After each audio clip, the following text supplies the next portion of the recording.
Oke, baik Bapak Ibu.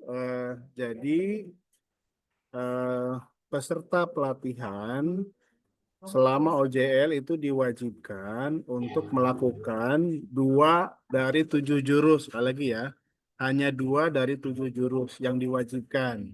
Jadi nggak boleh kurang, lebih boleh.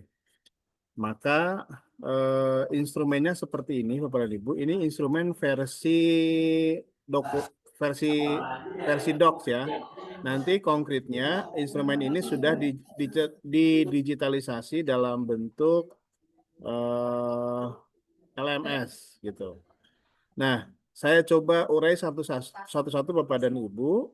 Ketika misalnya guru itu memilih jurus satu yang diimplementasikan selama OJL, maka buktinya adalah yang pertama instrumen potensi minat dan bakat. Instrumen asesmen yang digunakan gitu ya. Nah, instrumennya apa?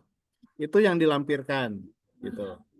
Nah, nanti dari instrumen yang dilampirkan itu, tim penilai atau eh, Fasnas ya yang melatih Bapak dan Ibu peserta akan menilai instrumen tersebut, apakah instrumen tersebut tepat atau tidak tepat gitu ya.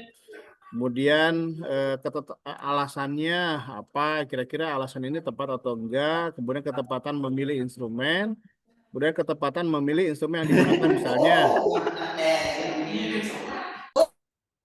Misalnya instrumen apakah dia ingin mengukur gaya belajar. Nah, kalau gaya belajar apakah pakai yang mana instrumennya gitu. Akan dilihat ketepatan instrumennya. Kemudian yang kedua tentu kalau sudah melakukan asesmen ada hasil asesmennya berikut dengan rekomendasinya gitu. Nah, di situ akan kita lihat dari dokumen tersebut apakah interpretasi hasilnya tepat atau tidak. Ya, kemudian rekomendasinya tepat atau tidak gitu ya. Kemudian berikutnya adalah tentu hasil asesmen itu tidak hanya disimpan begitu saja, tetapi harus digunakan dalam menyusun RPL BK. Ya, maka dari itu harus diupload juga dokumen RPL-nya. Nah, nanti dari RPL itu kita akan bisa lihat apakah hasil asesmen itu sudah dimasukkan sebagai basis data sebelum pelayanan gitu. Misalnya ingin memberikan layanan tentang peningkatan kemampuan interpersonal gitu. Dicek di analisisnya, oh disebabkan karena hasil analisisnya yang kemampuan interpersonal banyak yang masih lemah misalnya gitu ya. Dia ingin meningkatkan kemampuan interpersonal seseorang atau siswa tersebut gitu. Nah, kemudian untuk yang nomor 2 misalnya kalau memilih jurus kelola emosi ya, maka harus diunggah instrumen identifikasi kompetensi sosial emosional yang digunakan gitu ya. Instrumennya pakai apa? Misalnya apakah pakai roda pilihan atau peta emosi atau apa itu diunggah. Kemudian yang kedua, dokumen hasil integrasi kompetensi sel ke dalam RPL. Berarti diunggah lagi RPL-nya yang menunjukkan ya, yang menunjukkan ada integrasi hasil identifikasi kondisi sosial emosional siswanya menjadi basis dalam rencana pelaksanaan layanan BK gitu.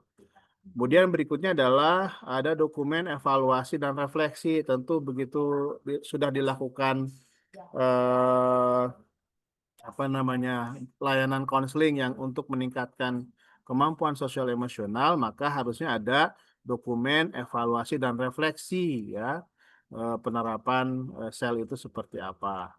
Atau kalau misalnya dengan guru yang lain gitu ya, ini boleh juga dengan guru yang lain mendiskusikan terkait dengan social emotional learning seperti apa pembelajaran yang bernuansa sel gitu. Itu boleh juga itu.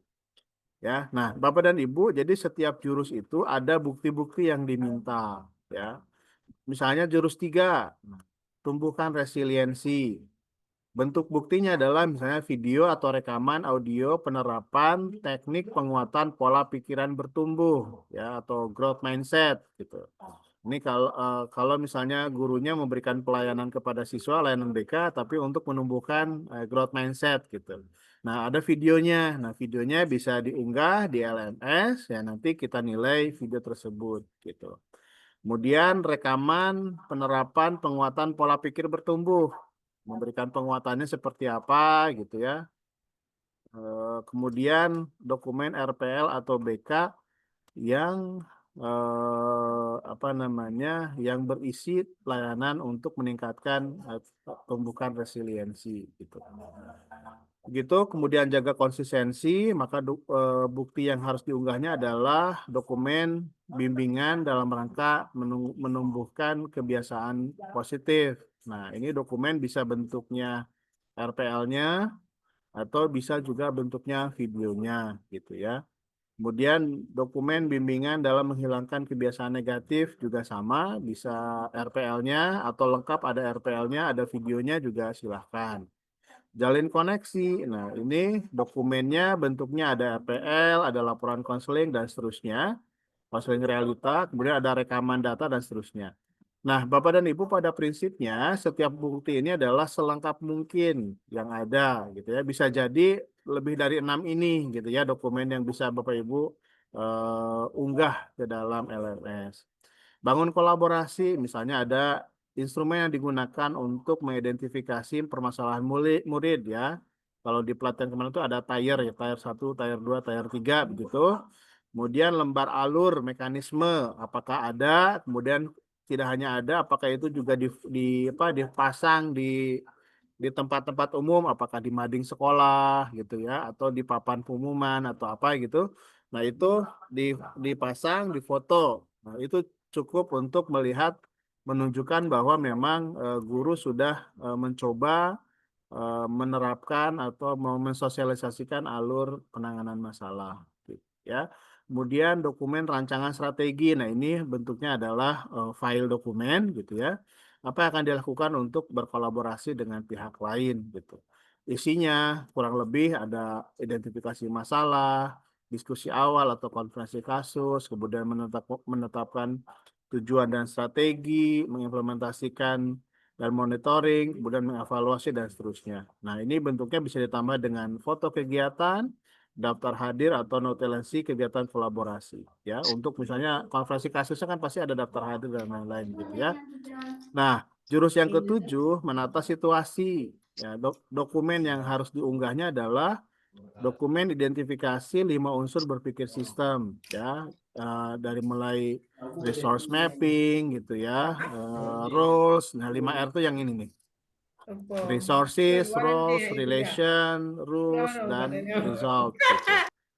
Kemudian dokumen analisis risiko berdasarkan data yang tersedia. Nah, itu dokumen-dokumen yang diminta untuk diunggah, tapi semuanya tergantung kepada jurus berapa yang dipilih oleh peserta. Sekali lagi, kalau misalnya peserta memilih jurus 1 yang diimplementasikan selama UJL, maka bukti-bukti yang terkait dengan jurus 1 yang diunggah. Gitu.